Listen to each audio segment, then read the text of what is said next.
is Laura Shapiro. Laura, where is it here? She's going to speak about, well, she's going to give her background and then speak about Ibogaine as a sacrament.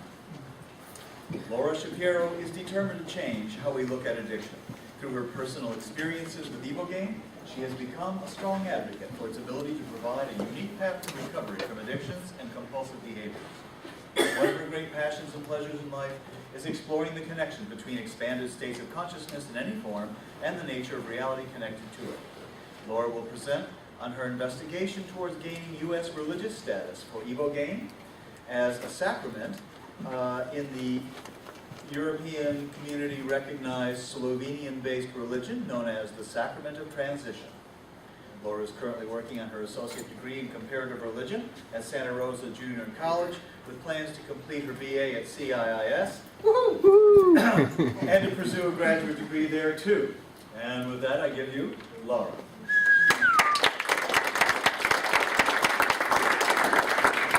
Hi everyone, thanks for having me. So I'm definitely coming at this from a different standpoint than Ben and Jonathan. I'm more from the clinical standpoint as far as Ibogaine is concerned. I was a heroin addict from the time I was 14 and grew up in Philadelphia, which got very sloppy. And at about 21, I actually stumbled across Ben's DVD, this rite of passage. I was seeing a therapist down in San Miguel de Allende who I guess had worked with Ben, and I was in desperate need of some help. I had tried methadone, I had tried Suboxone, I had been to numerous rehabs, nothing was working for me. So this therapist suggested Ibogaine, and at that point I had never really heard about it, maybe a few things here and there, but I wasn't too familiar. So he had sent this DVD to my mother and father, and at that point I basically had an IV drug problem, and I was at my wit's end. It came to the point where I was like, either kill me or send me for Ibogaine treatment. I couldn't, my life was unbearable, and I needed something to help me. So I guess my mother had contacted Dr. Deborah Mash, and Deborah stepped up to the plate and treated me, sent me down to a clinic that she owned with Dr. Alberto Sola in Cancun, Mexico, and treated me. And after treating me, she hired me as her personal assistant and brought me down to the University of Miami to work with her. And from there, she had me working with her, sending various clients for treatment at her clinics in Cancun, and basically doing intakes, and which was, I found to be extremely draining at that point in my recovery. I really wasn't stable enough to be doing that.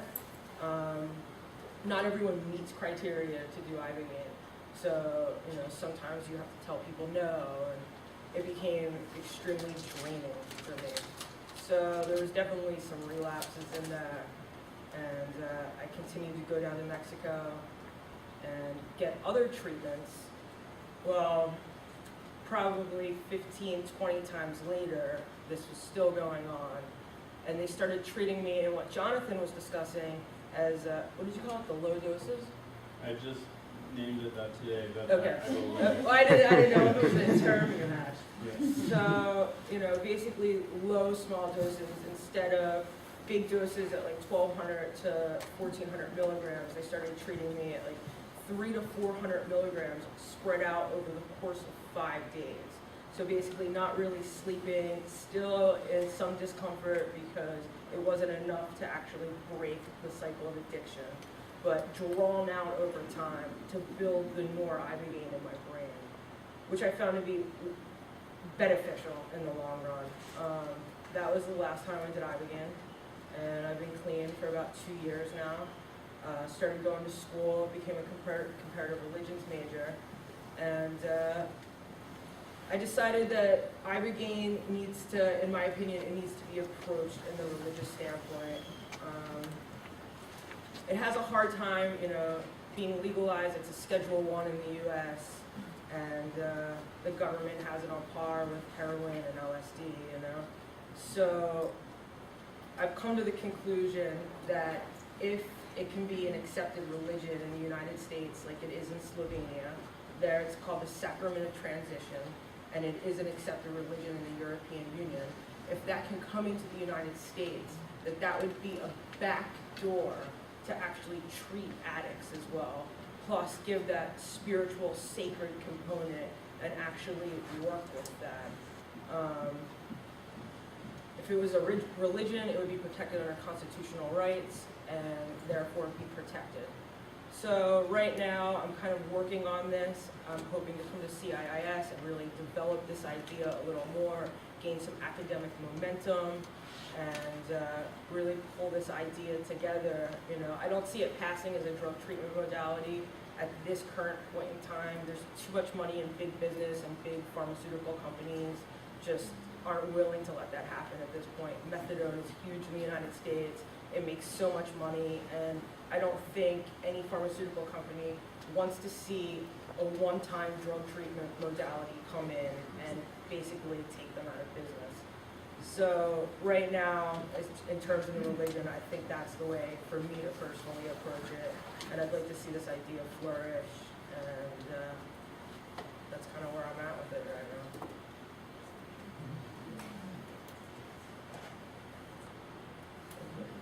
I'll answer some questions. Yeah.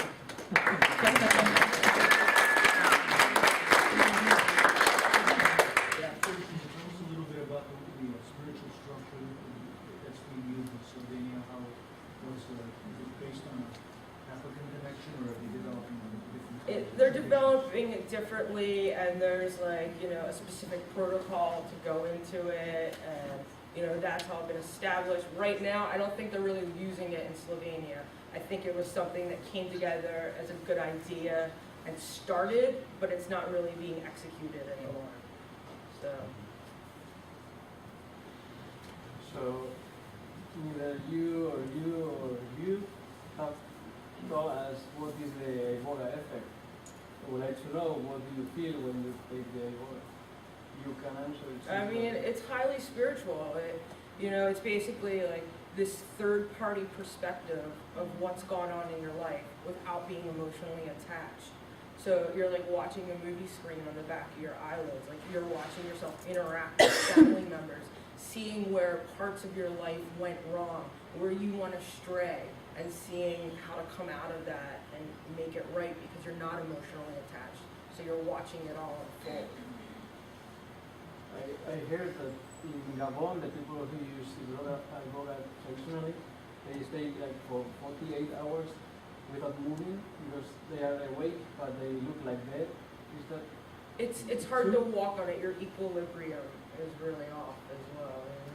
So they actually move them from time to time. They move them. Yes. I saw that they lay down on the floor and they cannot move. During the visionary phase. There's much more than that. Is it so long, 48 hours? The effect? Well, yeah, but it's in different phases. I've had times where I've slept through the whole trip. Like, For how long? How many hours? I've slept 20 hours on it. Where, You are awake? During those no, hours? I was asleep, which they thought it was hitting at a deeper subconscious level. That didn't happen all the time. That was when I did it a lot. That started happening where I would just 45 minutes into taking it, I would be passed out and wouldn't wake up for 20 hours later. Were you dreaming deeply? Or? Would you remember? I remembered some of it, but not really. No, it was going deep. I actually remember being upset that I was sleeping through them. And my doctor seemed to feel that it was hitting at a deeper level because I was out. I was really letting it sink in and digesting it a lot more. Do you understand what you were coming up with? Yeah, I was basically a garbage disposal. I had a serious benzodiazepine problem, which Ibogaine doesn't work for. So the last time that I did Ibogaine, I was actually off the benzos. So maybe that was the only time I did it where I didn't have that addiction. But mainly heroin, OxyContin, methadone, opiates, mainly various opiates. And you were talking about before how your clinics, when you get there, that they actually give you the test dose immediately. The clinic that I went to, they keep you on morphine for like 2 or 3 days before they actually administer the Ibogaine to make sure that it's out of your system, so you're not gonna. Okay. Like No, at least, okay. at least Yeah, that yeah, long, yeah. if not, Yeah, yeah, if not more. yeah. Yeah, just for like standard protocol to make sure everyone's safe. I have a question about the ceremony. I think I've heard that people who participate in the ceremony, I think there's a common vision that everybody sees an old man and an old woman. I'm not sure if that's true. Do you know about that, or is it different? Is it I different in a tend to- clinical setting as opposed to the ceremonial? I see, depending on whose Ibogaine it is, I see different things. One person, I see heavy family visions.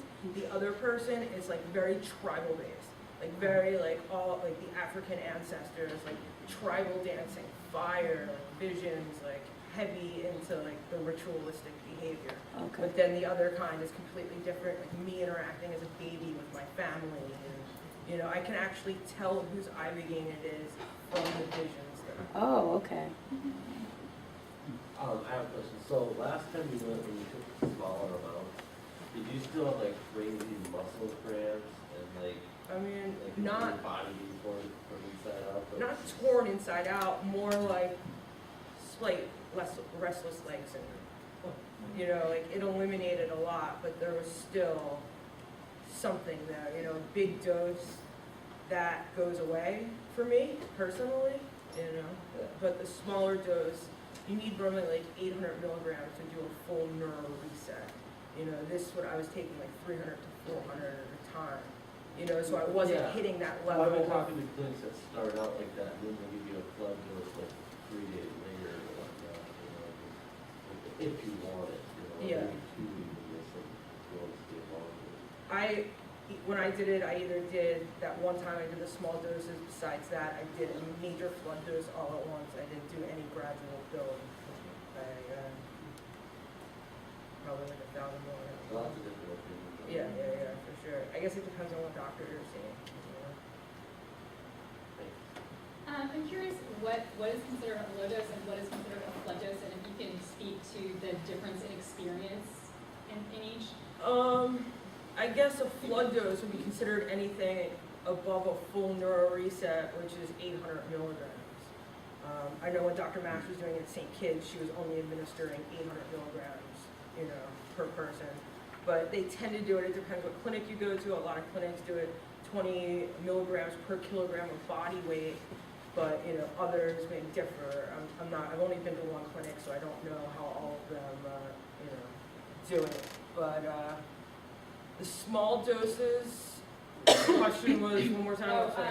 Can you speak to the difference in experience between the two? Like what kind of experience did you have on the flood dose and what The kind small of doses, you don't have visions. You know, it's more of like, I want to say a vitamin effect. Like things are slightly distorted and you're obviously on some light psychedelic, but it's not that intensified visionary, you know, experience that blows you open. You know, it's, I feel that with the big experience, the big doses, it's this highly spiritual experience. You know, after the first time I did it, the morning when I got up, the grass had never looked so green and the sky had never looked so blue. It was like the heavens were shining down on me. Like, small doses don't do that, you know? But if the small doses build the Ibogaine in your brain, which then lasts for the next few months after you take your treatment. So basically the stays with you and puts you in the flow of life from what I've experienced. Like everything works out in this extremely like synchronistic way where all lines meet and you see these parallels from this to that you never were able to draw before. You know, it's highly spiritual. Have you noticed any other after effects, positive or negative? After effects. I've done it a lot, and I have to say I have a little anxiety in life. I think that it, you know, blew me open, but I've done it a lot. You're not really supposed to do it more than 3 times in your life, is what they say. So you say you have more anxiety now in general? I mean, I always had anxiety. I just took benzodiazepine. Maybe now I'm just clean and not on any of it and dealing with it naturally. But, you know, I'm just aware of it because I don't do drugs anymore. So I feel like there's this dance around, I mean, when I was a kid, I took a lot of LSD and psilocybin and peyote, and it's the only thing I have to compare to what you're not saying there's this vision. So is this like hallucinations? Is there a physically altered, emotionally altered state? I mean, I think it's a little bit of both, but you're actually seeing yourself in it as well. It's the best that I can describe it is like a movie screen on the back of your eyelids, where you're seeing yourself interact with your family, with, you know, you're seeing the African tribesmen. I think it's different for every person. You know, I don't think there's any set thing. You know, you're different from me. You're going to experience it in a different way than I am. Some people have these beautiful hallucinations. I tend to have these really dark Ibogaine trips. I see devils winking at me and grim reapers, and people talk about these beautiful experiences. I've never had one. You know, I have extremely dark experiences. So I just think it's where you're at in life and who you are too, you know? Like most psychedelics. Yeah. So after the flood trips, the larger doses, how did you feel afterwards? Everything felt, you know, initially afterwards you're exhausted, but, you know, a few days later, everything's so magical. It's just, you're in the flow of life, like literally anything, like personally for me that I wanted to happen, it just was happening. Like everything was very synchronistic. I was in the flow. I always felt for years that I was like pushing upstream. Like it was like a struggle to do anything. After Ibogaine, it was easy. You know, life just worked for me. So How long did that last? Did that last for? it's different depending on how you metabolize things. Normally like a month to 3 months, depending on the person, but it's different for everyone. You And how would you feel when you kind of reached the point where you could tell the effects were wearing off? know? Personally, I was relapsing a little bit. It was a roller coaster ride for me for a while. But that last treatment, the Nor just pushed me through, and something changed there. It was also, as I said before, the first time that I went into it not addicted to benzodiazepines. Do you think? And also, when you did the lower doses treatment the last time, you did it for more days, right? Yeah, I did it over the course of like 5 years. Do you think that had a I do, difference? yeah. I just built the Nor levels so high in my brain, and I also got to the point where I couldn't take it anymore. I was literally laying in bed crying because I wasn't changing what the psychedelic was telling me to do. I wasn't doing the work. So it got to the point where I couldn't ingest the root anymore because I wasn't doing what needed to be done. And then finally, you know, it clicked. It made sense. Something changed. Thank you. Can we maybe just comment on your question? Is that okay? Yeah. Because I think the big difference between Iboga and, for example, ayahuasca, or no, I never took peyote, but I think Iboga is different because it first initiates a phase, the visionary phase, which can be a few hours to 10 hours, can be more, where there's no emotional connection really to the vision, and where there's no integration, therefore, at the moment that it's happening. So, or just a little bit. Most people, images come up, feelings come up, but they don't really make sense necessarily at that moment. And it's not until the second phase, which can be up to 24 hours, where the visions can be still there a little bit, or they can fade away completely. But that's when really the content of the first 7 to 10 hours starts to be integrated automatically. It's like an automatic process where they take, they get meaning, and where all of a sudden, they give insight and they connect things, and with that knowledge, then you go into daily life afterwards. You go back to your life, and the after effect during the next 2.5 months or so, there's a process of redefining who you are, because all of a sudden there's new feelings to things that happen that you didn't know before, because you never felt them before. But that's because something deeply inside you has changed. So that's when you really have to redefine your new self, and really. That's something that ayahuasca, for example, this after effect is only maybe a week. And if people don't really do the changes that they felt in the experience they need to do during that week, then most of the time they will never do it. So it's much more, the impact is much more profound on the long term. Ben, I like how you put it in the movie, that it's a window of opportunity. You know, it is. It's like if you're not willing to do that work, you're going to be sucked right back in. You know, and it is about like reintegrating yourself. You know, when I first got clean, I think I went through like a few month period where I didn't know how to digest emotions. Like I literally didn't talk for months because I didn't know how I felt about anything. I was relearning. I was like a child again, you know, feeling for the first time, like trying to digest everything. Like everything was so overwhelming. I couldn't even pick a drink out at a store. You know, it was just, everything was very heavy. And I think we kind of fall short in a lot of clinics with the integration process.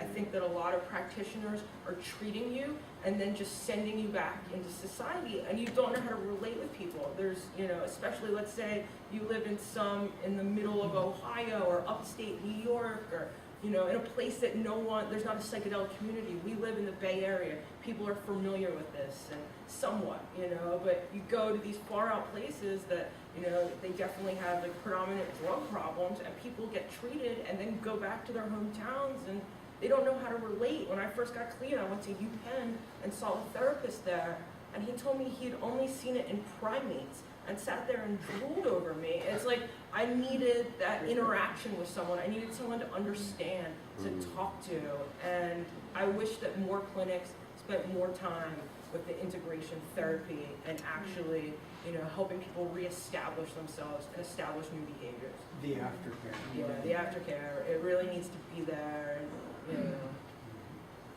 so. Yeah, it's the resetting of the neurotransmitters Yeah. is what it sounds like you're describing. Yeah, that's what it is.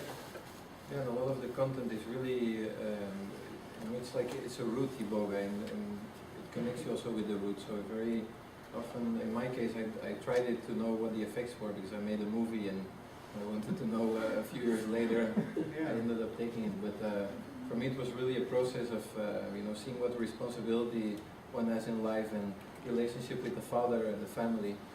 So afterwards, you know, going back, I really needed also to address these things and to work through them with my family, with the people around me. And if that's not possible, then you can change, but if the environment doesn't change, eventually it might get very complicated because you can't put into practice the Okay, I can see that we're organically morphing into the panel discussion. So at this point, I'm going to thank Laura for presenting.